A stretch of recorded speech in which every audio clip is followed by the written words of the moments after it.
ArcSan is now digital.ai.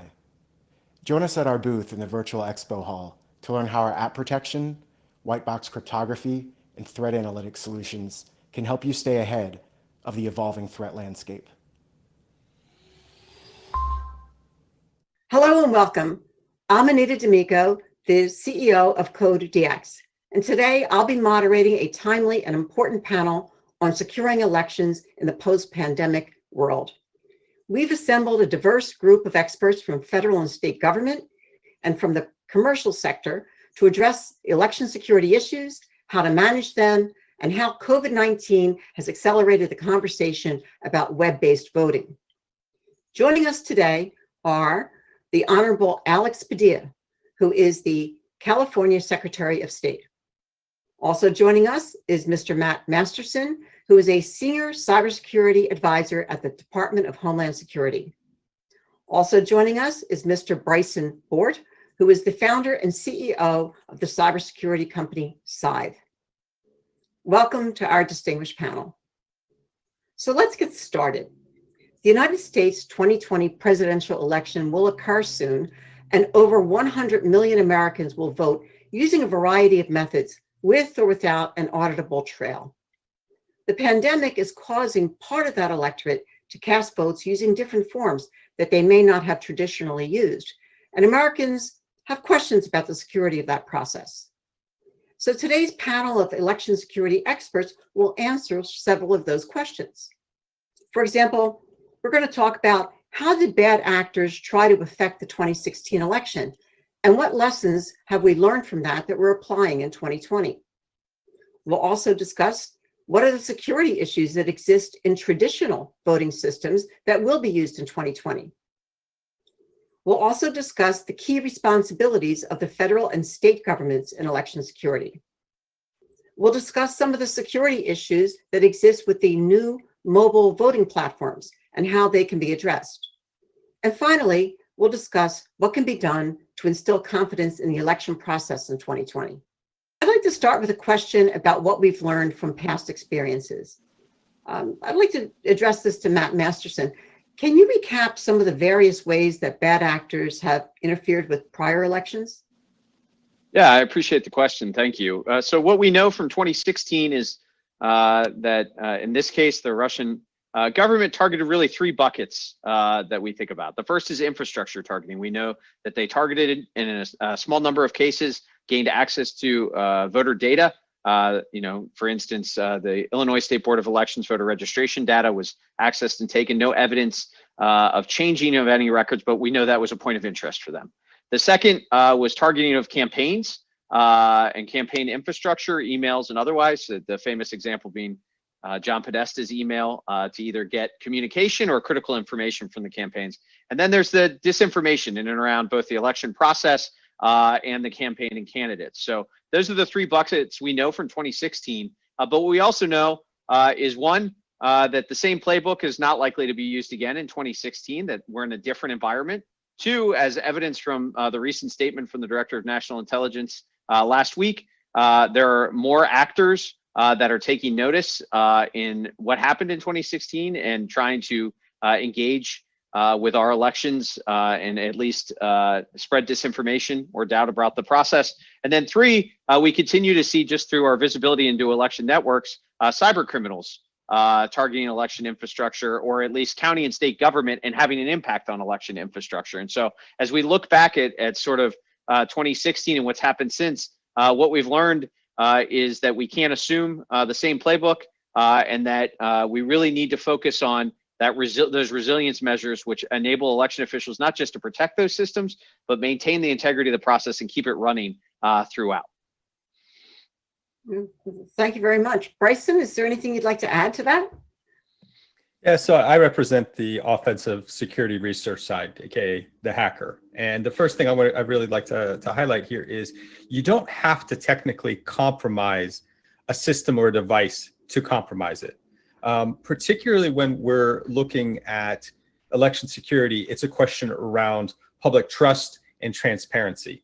And that responsibility of showing that trust and that transparency goes all the way from the different levels of government, the manufacturers, and everything that's operating the whole piece of it. And so if we look at elements of what we saw in 2016, the Russians compromised our trust in those elements. And the governments all throughout in the last 4 years have done an outstanding job of really rising to meet that challenge.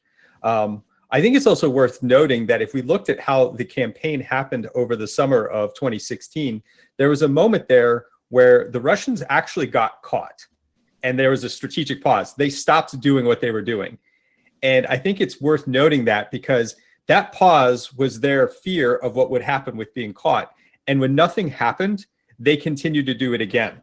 Since then, of course, we have seen a much more robust response at all levels in 2018 and 2020, which is why I would like to highlight what Matt Masterson said about that there is going to be something different. And I think the two things that we've seen is we talked about criminal groups. Well, that ties to the increase in ransomware that we see, as well as what we see as the rise of proxy attack groups, which is that countries like Iran and Russia have hired other countries or other groups to actually do the offensive operations on their behalf.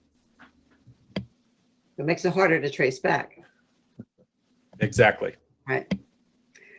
Secretary Padilla, I know there are lots of lessons learned from those prior experiences.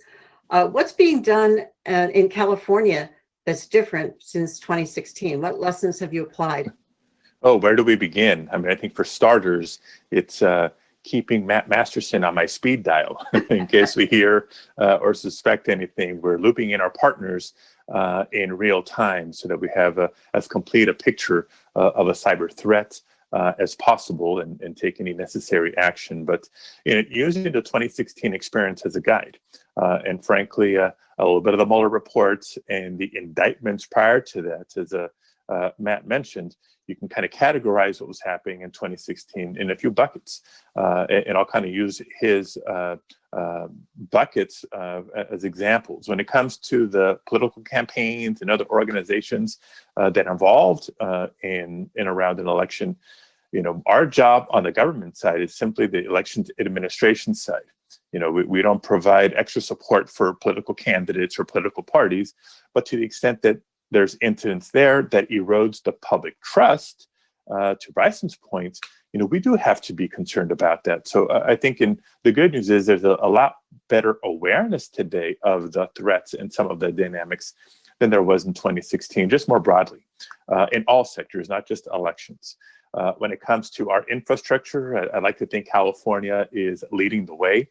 We have established our own testing and certification requirements for voting systems in California that exceed what's recommended by the EAC that most states follow.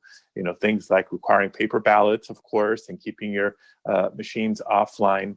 But whether it's the code that supports systems, the firewall encryption levels, et cetera, I think California is on the forefront because we have, thanks to the governor and the legislature, invested in upgrading or replacing the voting systems in all 58 counties to newer, more secure systems. But I do think the biggest threat or concern for me today is the misinformation and disinformation that persists out there, not just, but especially on social media.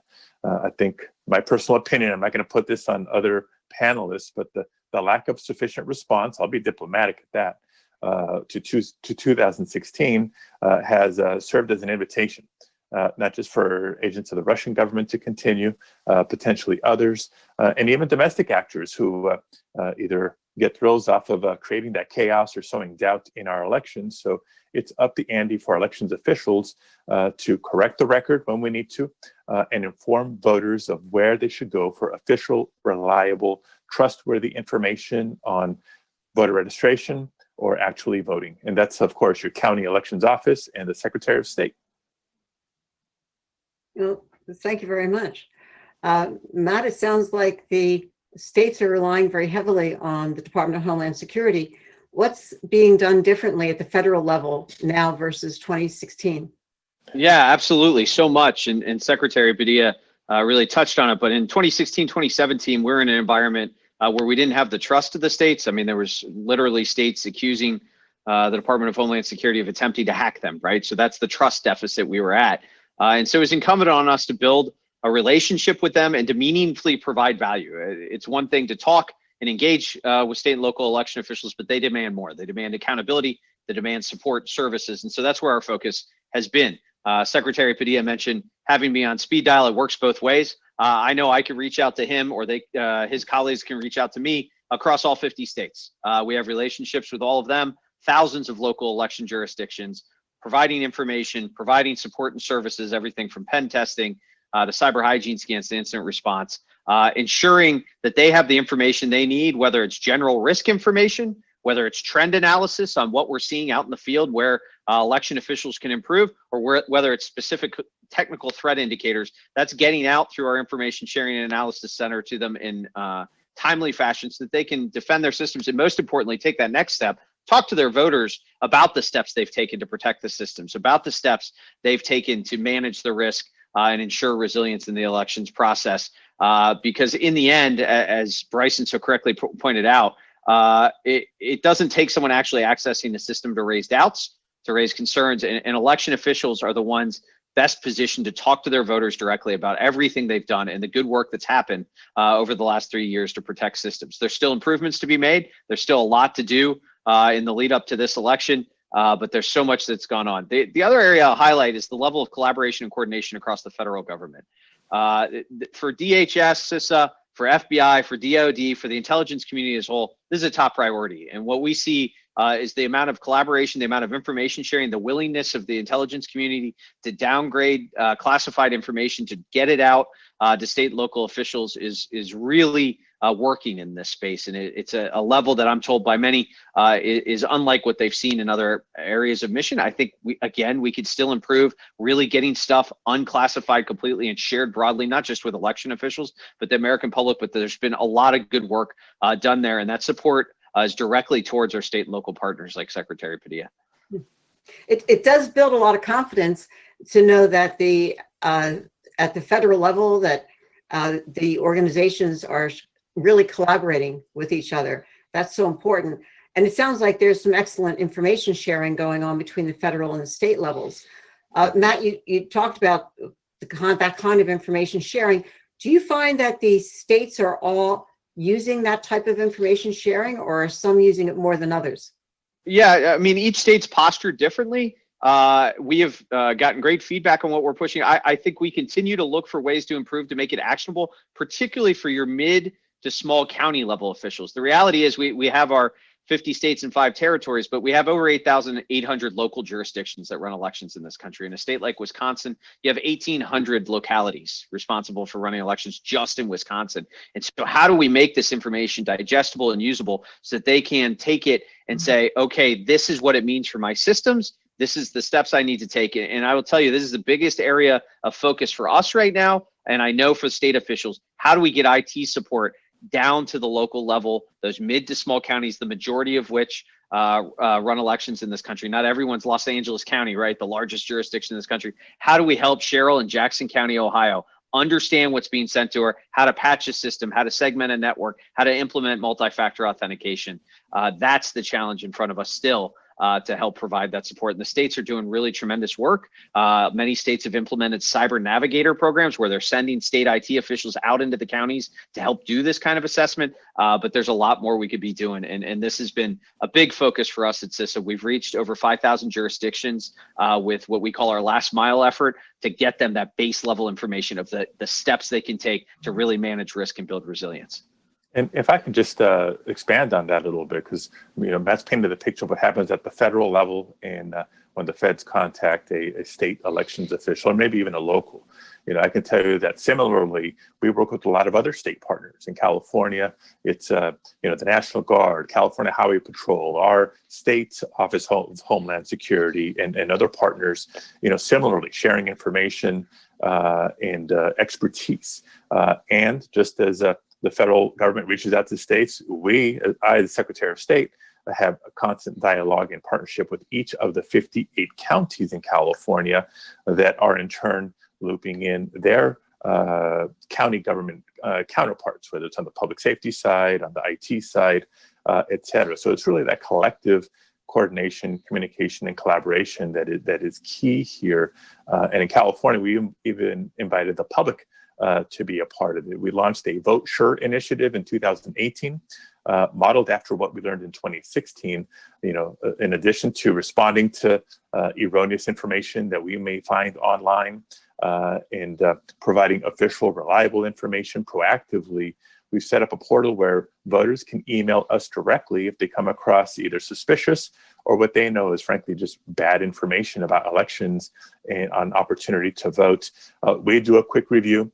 We've established protocols with the Facebooks, Twitters, Instagrams of the world to bring wrong posts and content to their attention.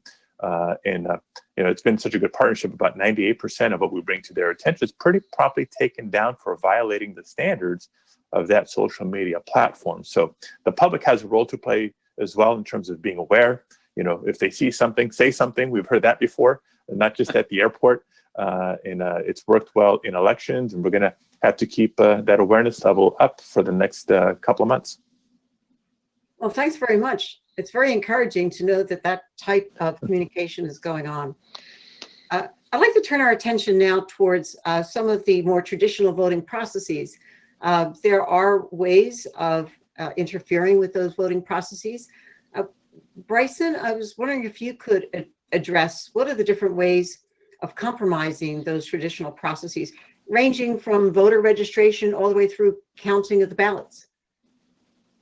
Yeah, just quickly following on what Alex said, I want to highlight the joint agency panel that Matt and I were on at DEF CON, because one of the big things that we highlighted, which he just said, is each of the agencies noted how you could contact them to see something, say something.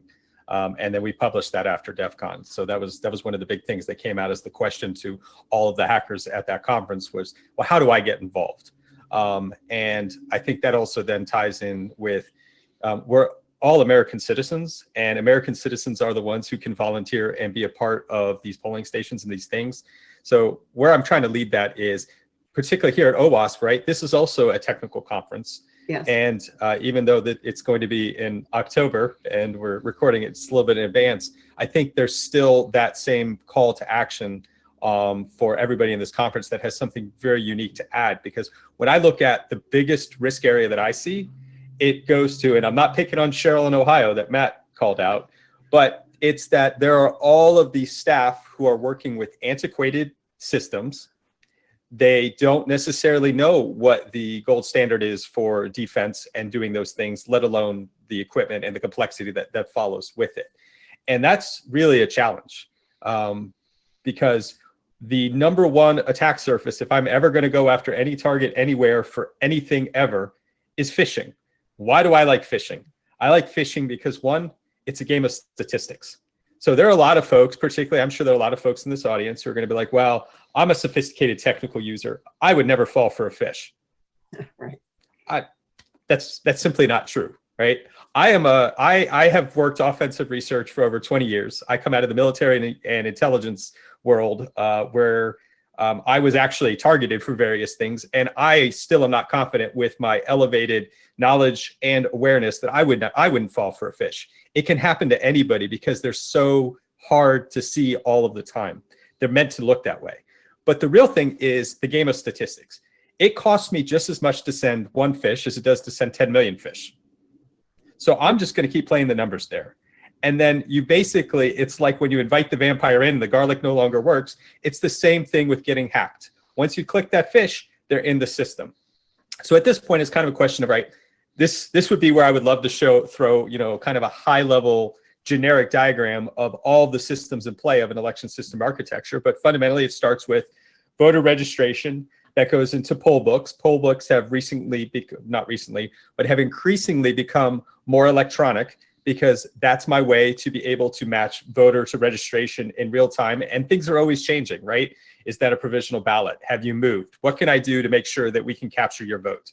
Then we have the actual system itself, the voting machine, that's going to be capturing the votes. And then the various levels from local to state level management systems. I do want to note that for the audience that aren't familiar with this, you notice I didn't say anything about federal.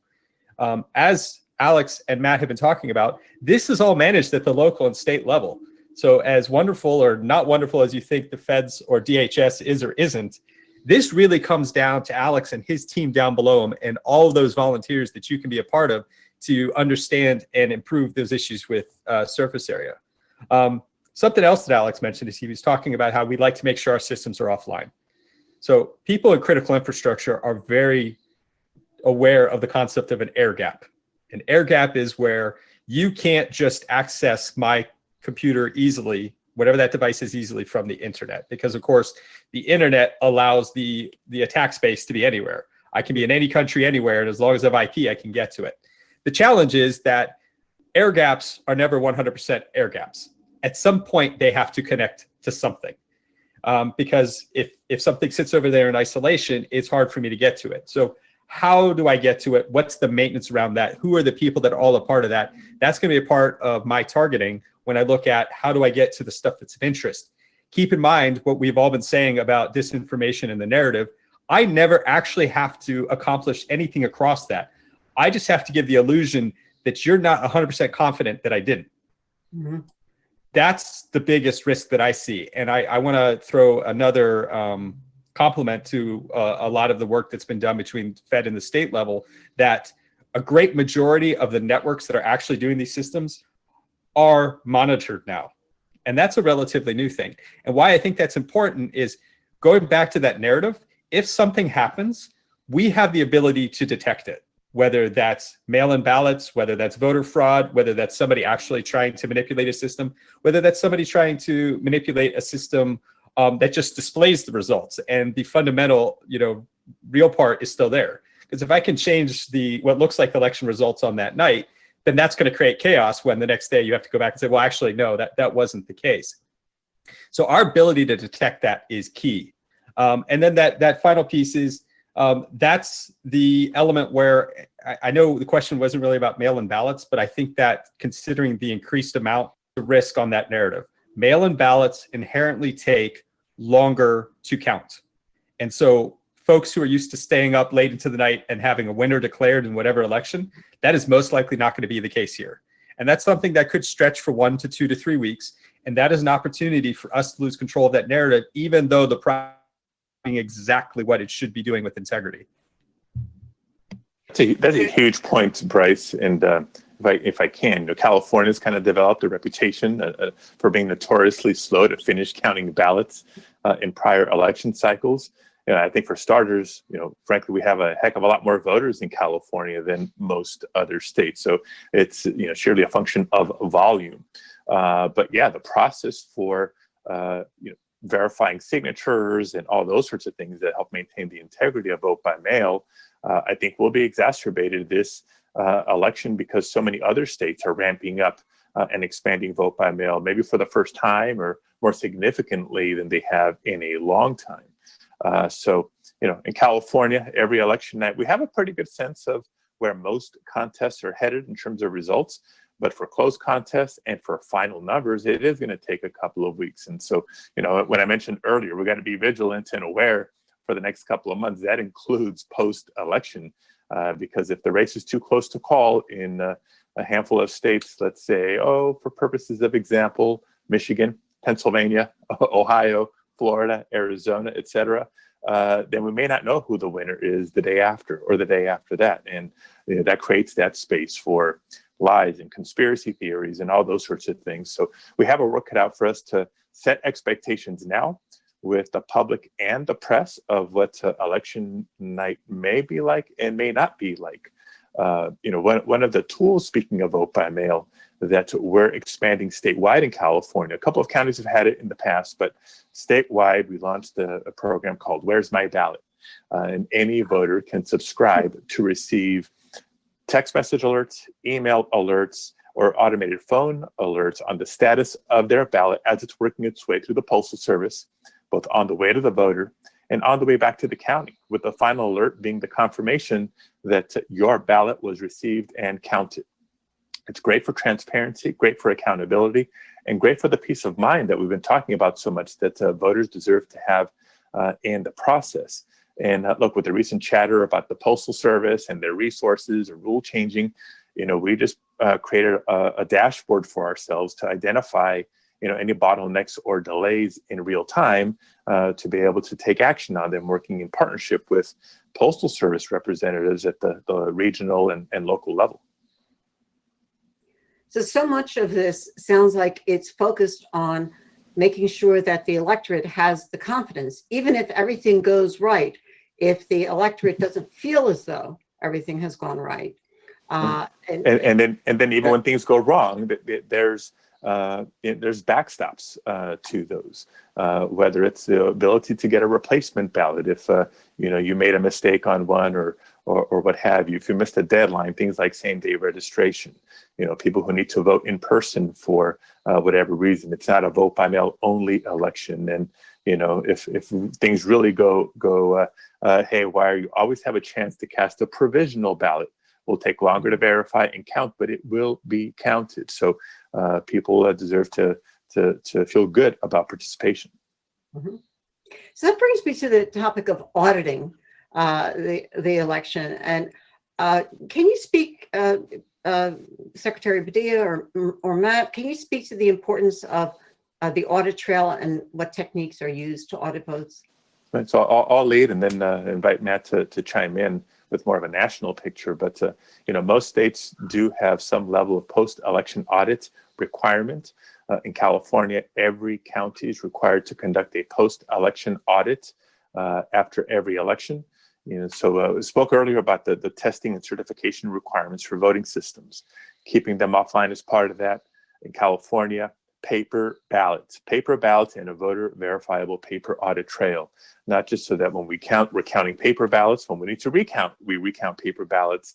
And when it comes to auditing, we're auditing paper ballots. For most recent California history, it's been a matter of taking a 1% manual tally, right, making sure that the hand count matches up with the machine count to ensure the accuracy of the results.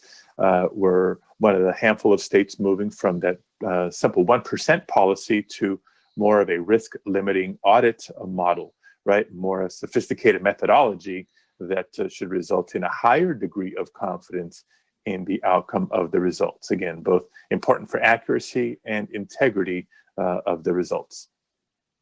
Yeah, just to build off what Secretary Padilla said, this has been a huge area of focus for us at DHS. We've been talking about it since 2017. That resilience, that ability to have an auditable paper record is really, really critical for exactly the reason Secretary Padilla lays out. Even if nothing's happened to any of the systems, if there's concerns raised, you have to have that ability to go back and check and recheck. And election officials have put a lot of time into this. What we've seen since 2016 to 2020 as a marked increase in the use of systems that provide that auditable paper record. We're in the mid 80%. In 2016, we're going to be up over 92% or so of votes cast having that auditable paper record in this upcoming election. And what that means is that the vast majority of votes can in fact be audited after the election. Now we have to take that next step, right? And Secretary Padilla hit on it exactly. We have to audit those records. We have to have a process in place. The majority of states do. And now it's a question of how do we improve the efficiency and effectiveness of that audits. At CISA, we put our money where our mouth is on this.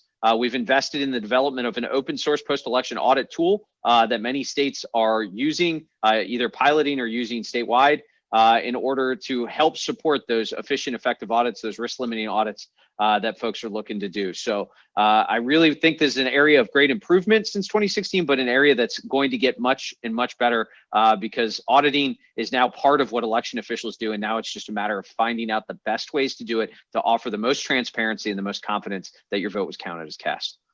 I just wanted to jump. Can I jump in real quick? Because both of them mentioned risk-limited auditing, but I have a feeling our audience, one, doesn't quite know what that means, and two, is technically savvy enough to appreciate it. So where Alex was talking about shifting from a simple 1% to a risk-limited audit, what they do is they take a sample of the results to look to see if there's anything that is statistically significant that would call in the results into question. And if there is, you keep increasing the sample size all the way going to 100%, of course, is the possibility. But the idea is that we're using mathematics and statistics to draw a conclusive result that we can back up based on the overall population of the ballots. Well, thanks very much for that clarification. Appreciate that, Bryson.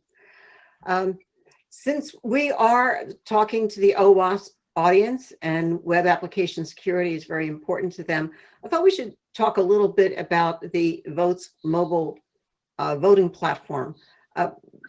Bryson, can you describe that system and the pros and cons of it? Sure. So Votes spelled with a Z. So Votes is a blockchain-enabled mobile app that has been used in elections in West Virginia, Oregon, Utah, and some smaller runoffs in municipals in Colorado. So first, I would like to point out that, you know, whether we like it or not, the future is always coming. I don't want to draw the line of all of the potential for risk and the immaturity. I think that's the fair way to phrase it. The immaturity where the platform is now versus where it could go.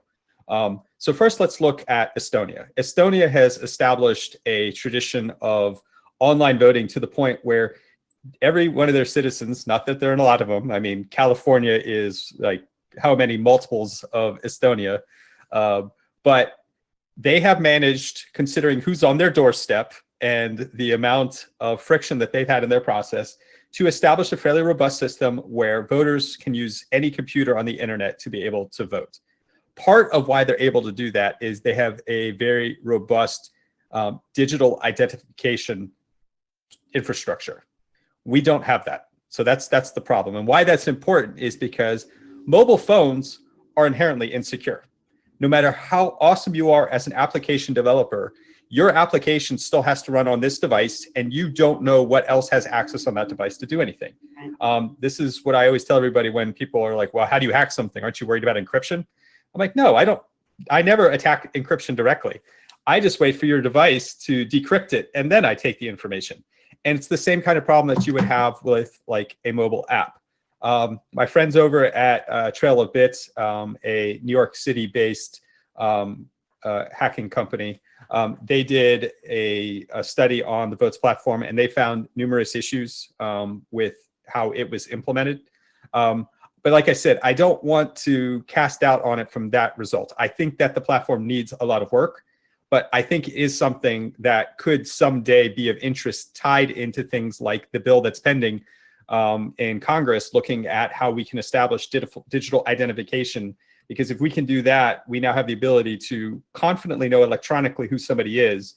And then that solves a lot of the problems where you working in a platform that might not be secure, I could still have the confidence to know what happened or who did it. Yeah. If I can just offer a much more low-tech comment on this discussion, because I get it all the time. When are we going to be able to vote online, or when can I cast my vote through the internet, et cetera? There's a key distinction between the act of voting and a ton of the other transactions that we have quickly gotten used to doing online, whether it's gaming or banking or paying parking tickets or whatever. The difference being we have a secret ballot in America, right? The privacy of our votes is critical.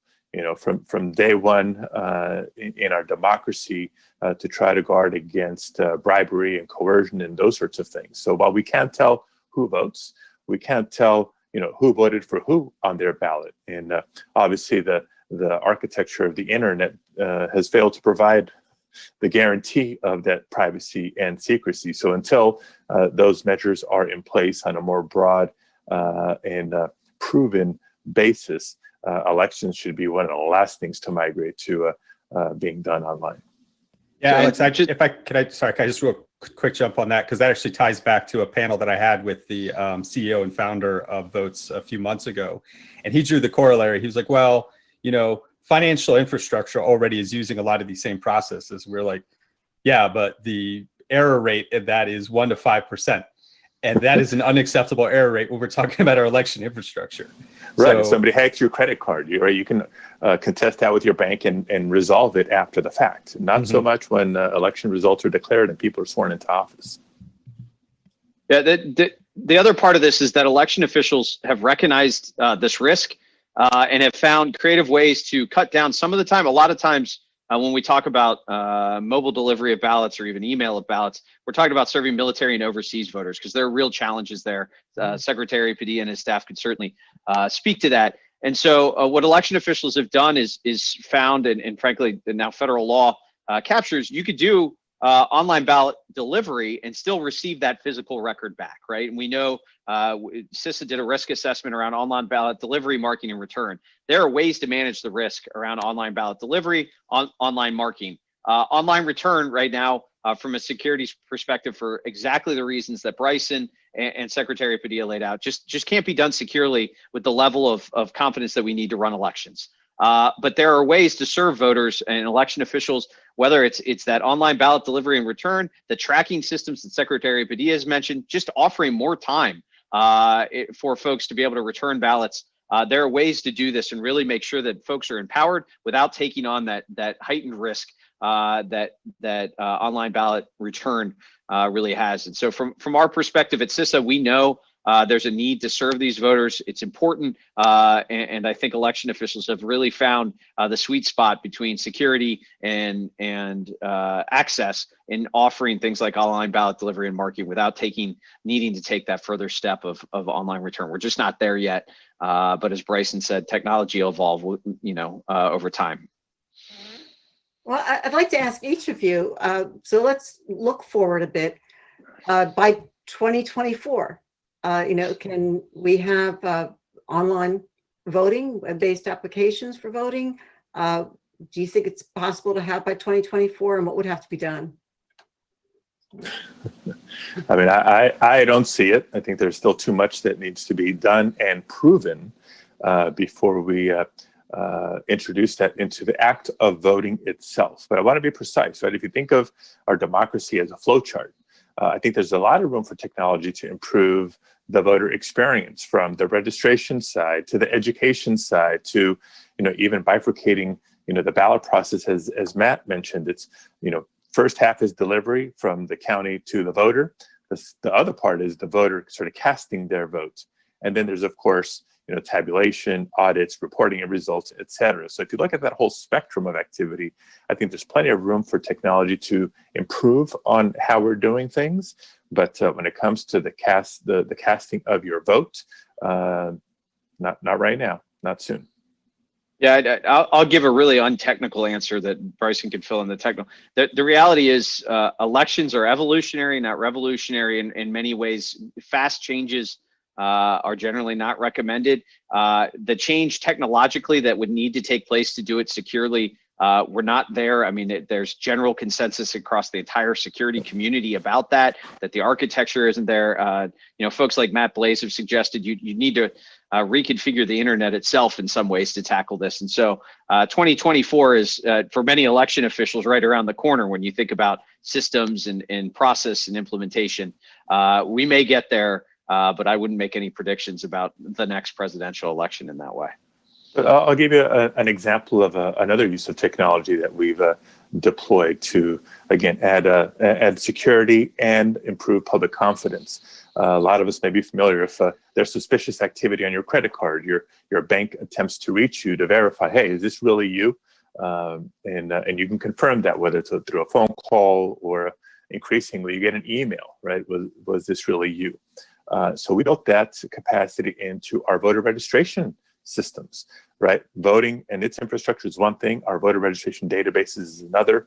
A lot of states allow for online voter registration or updating of your voter registration record. So in California now, we confirm changes to a voter registration record to a voter at their email address. And if they change that on file, we'll send it to both the new and the old.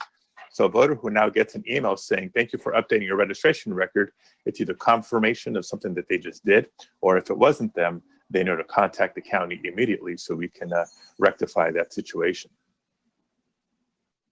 Bryson, you have an opinion about 2024? All right, so I bet and clean up here. I don't think we're going to see any significant changes by 2024. Matt captured that really well. There's going to be evolutionary, not revolutionary. And there are so many missing components of confidentiality, the privacy the assurance of integrity. And then we haven't talked about it a whole lot, but availability of these systems. Again, the second easiest attack that I can do, short of getting you to click on an email, is sending enough traffic to flood and overwhelm your services that something goes down. And those are very hard to come back from, right? The denial of service attack. I think the problem is the same. So I did an interview with CNN a year and a half ago, and they were asking me about deep fakes. They're like, oh, well, how's the world going to, solve the deep fake problem? And I was like, I don't think there's anything to solve. Whether a deep fake is real or not, however realistic it looks, you have three kinds of people. You have people who are going to believe it because they want to believe it. You have people who aren't going to believe it because they don't want to believe it. And then you're going to have that middle ground that potentially can be swayed by the idea. And so I think that the biggest thing that has pulled as the narrative throughout this panel is, again, it's all around transparency, trust, and communication. We need the intelligence community to be sharing information and declassifying information more readily with the public. That information needs to be shared more freely for operational reasons to the state and to the local level. From a technology perspective, I'm not really worried about the technology. The entire combination of local, state, and federal governments have rallied and really brought together a combined and amazing response across this country that makes me feel comfortable as a citizen participating in it. I'm still worried about all of my fellow citizens and the disinformation that is both domestic and foreign that continues to erode our belief and trust in our own democracy and its process. Thank you.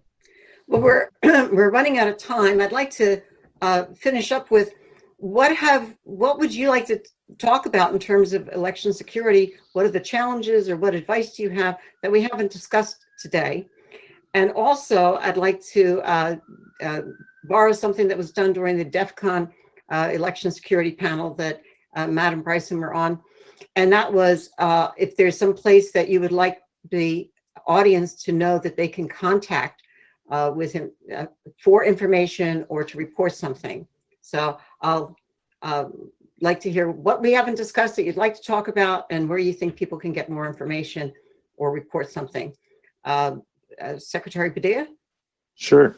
For California residents and California voters, one-stop shop at vote.ca.gov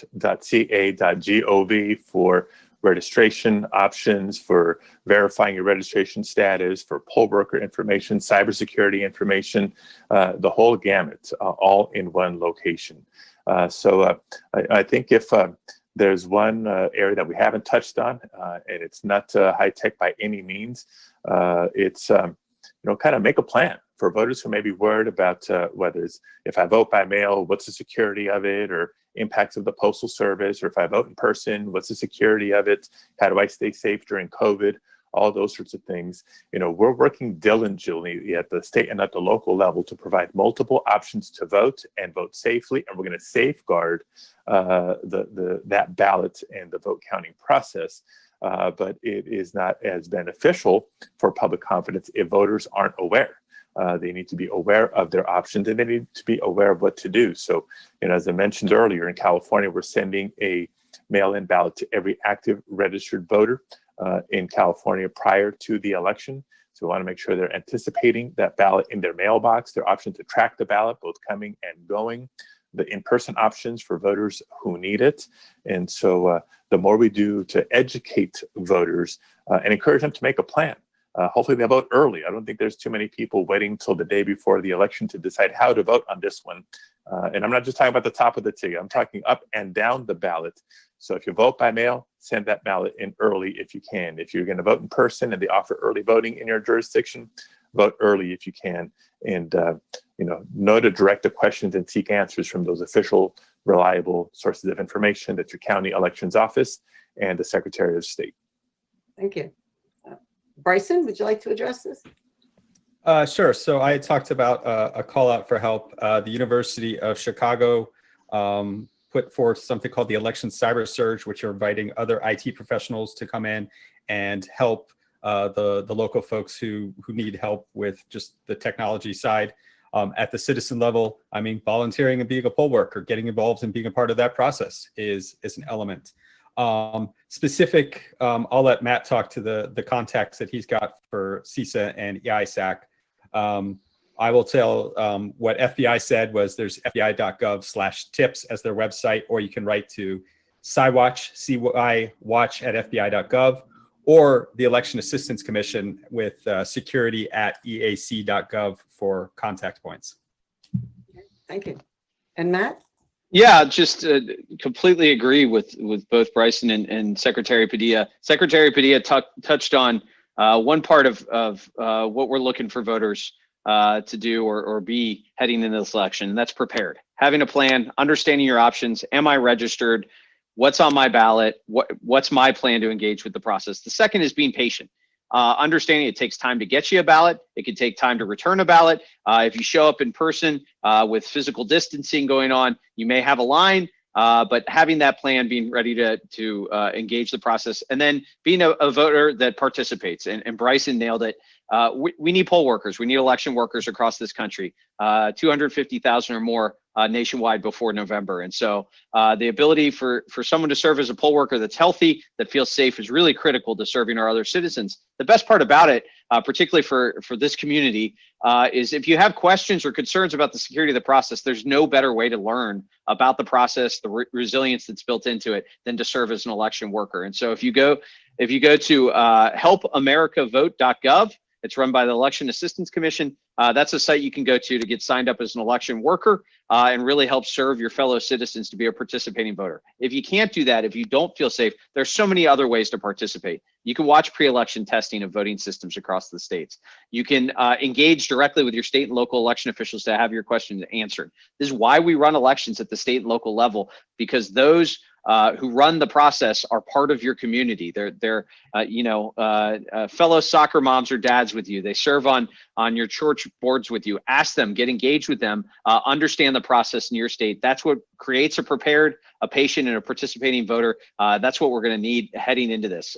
If you have any cybersecurity concerns or anything to share with CISA, simply send it to central, CENTRAL, at CISA.dhs.gov. We take that in. We can get out to all 50 states and thousands of local jurisdictions if you have vulnerabilities. If you identify a vulnerability in a state or local system, start by reporting directly to them, though. They're the ones that know their systems. They're the ones that could best remediate the issue. If you're not having success there, CISA stands ready to help you. We do it all the time, and we're ready to serve. Well, thank you very much. On behalf of OWASP, I'd like to thank each one of you for your participation today and for a very informative panel. Thank you very much.